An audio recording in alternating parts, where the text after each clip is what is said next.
PT Itsek Asia Tbk atau CYBR mengumumkan anak perusahaannya Itsek Cyber and AI Academic menandatangani kontrak dengan PT Republik Teknonetronik Nusantara yang menyediakan layanan bagi Kementerian Pertahanan RI. Nilai kontrak mencapai 60 juta dolar Amerika Serikat dengan masa pelaksanaan 4 tahun sejak ditandatangani 24 Desember 2025.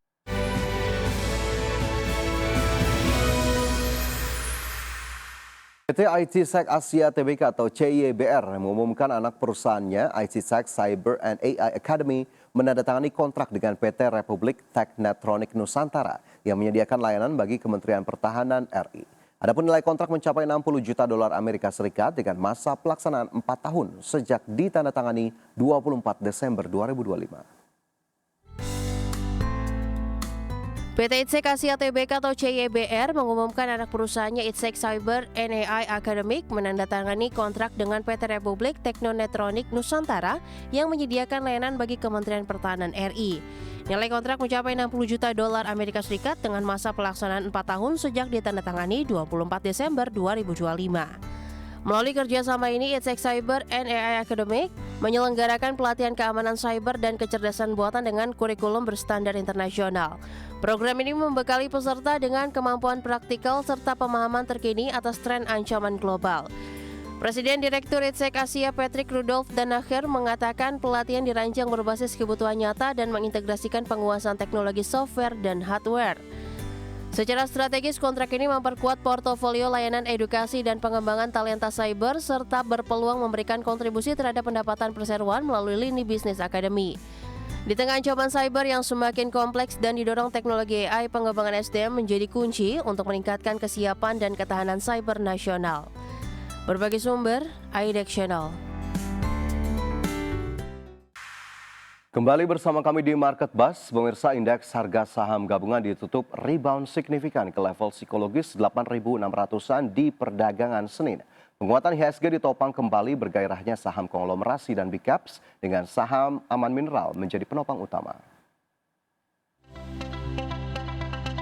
Dikutip dari papan perdagangan di Main Hall Bursa Efek Indonesia, indeks harga saham gabungan atau IHSG melesat 1,25% di level 8.644,26 di akhir perdagangan Senin. Secara year to date, IHSG menguat 22,10%. Indeks sektoral dengan kenaikan terbesar sektor barang konsumen siklikal melesat 3,70%, sektor infrastruktur naik 3,33%, dan sektor energi menguat 3,17%. Sedangkan satu indeks sektoral tergelincir ke zona merah, sektor teknologi melemah 1,17%.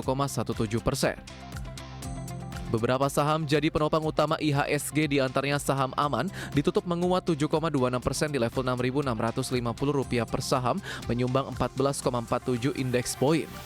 Emiten milik Prayogo Pangestu juga kompak kerek IHSG, saham cuan ditutup menguat 7,21% di level Rp2.380 per saham, saham BRPT ditutup menguat 4,79% di level Rp3.280 per saham, saham Brand ditutup menguat 2,14% di level Rp9.525 per saham.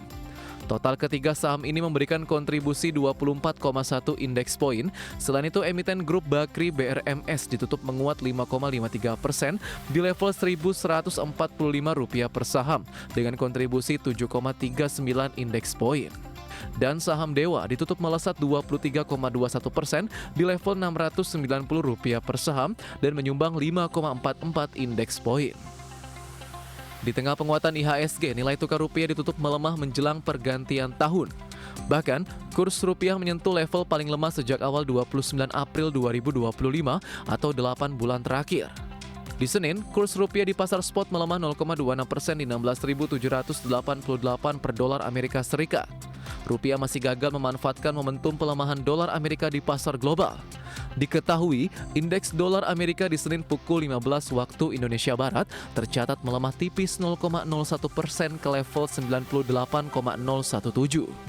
Dolar Amerika masih melemah meski data PDB Amerika di pekan lalu tercatat lebih kuat dari perkiraan pasar, tumbuh 4,3% secara tahunan. Berbagai sumber IDX Channel. Pemirsa, harga minyak melonjak lebih dari $1 Amerika per barel pada perdagangan Senin didorong meningkatnya ketegangan geopolitik setelah Rusia menuduh Ukraina menyerang kediaman Presiden Vladimir Putin serta kekhawatiran potensi gangguan pasokan dari Timur Tengah akibat eskalasi konflik di Yaman. Minyak mentah berjangka Brent ditutup melambung 2,1% menjadi $61,94 per barel, sedangkan minyak mentah berjangka West Texas Intermediate melesat 2,4% ke posisi $58,08 per barel. Pada perdagangan Senin, Rusia menuding Ukraina melancarkan serangan drone terhadap kediaman Presiden Rusia di wilayah utara negara tersebut. Menyusul insiden itu, Moskow menyatakan akan meninjau kembali posisinya dalam perundingan damai. Selain konflik di Eropa Timur, perhatian pasar minyak juga beralih ke Timur Tengah. Meningkatnya ketidakstabilan di kawasan tersebut termasuk serangan udara Arab Saudi di Yaman terus menjaga kekhawatiran pasar terhadap potensi gangguan pasokan. Pemerintah China berencana lebih aktif melakukan belanja fiskal pada 2026 untuk menyeimbangkan pertumbuhan ekonomi sekaligus menjaga risiko utang tetap terkendali. Pemerintah menekankan pentingnya perbaikan koordinasi antara kebijakan fiskal dan keuangan agar pertumbuhan ekonomi tetap berjalan tanpa memperbesar risiko utang. Pemerintah China berencana lebih aktif melakukan belanja fiskal pada 2026 untuk menyeimbangkan pertumbuhan ekonomi sekaligus menjaga risiko utang tetap terkendali.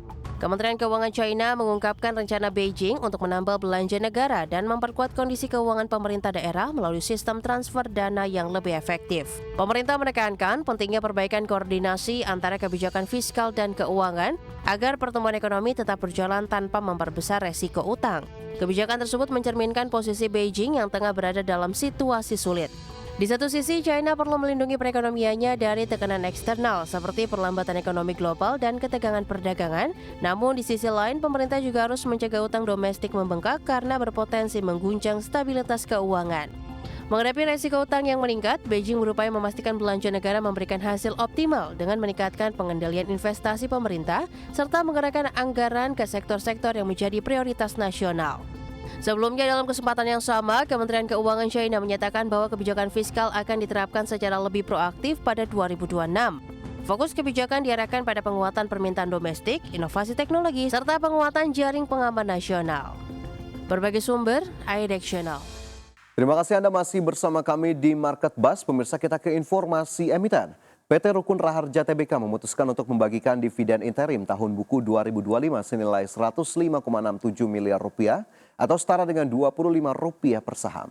Aksi pembagian dividen interim tersebut dilakukan usai perseroan melaporkan kenaikan pendapatan di tengah koreksi laba bersih hingga kuartal 3 2025. PT Rukun Raharja Tbk memutuskan untuk membagikan dividen interim tahun buku 2025 dengan nilai Rp105,67 miliar atau setara dengan Rp25 per saham. Berdasarkan keterbukaan informasi di Bursa Efek Indonesia, pembagian dividen ini sudah mengantongi persetujuan berdasarkan keputusan sirkuler pengganti rapat Dewan Komisaris Perseroan. Meski demikian, Perseroan belum mengungkapkan jadwal lengkap terkait pembayaran dividen kepada pemegang saham. Emiten migas terafiliasi Happy Hub Soro tersebut memastikan bahwa pembagian dividen interim tidak akan mengganggu stabilitas keuangan perusahaan dan memiliki dampak baik secara material maupun operasional. Melansir kinerja keuangan, Perseroan melaporkan kenaikan pendapatan di tengah koreksi laba bersih hingga kuartal 3 2025. Perseroan melaporkan pendapatan sebesar 196,04 juta US dollar, meningkat 3,36% secara year on year. Sementara dari sisi bottom line, laba bersih Perseroan tercatat sebesar 17,75 juta US dollar, merosot 8,34% dibandingkan periode yang sama di tahun sebelumnya. Berbagai sumber, IDX Channel.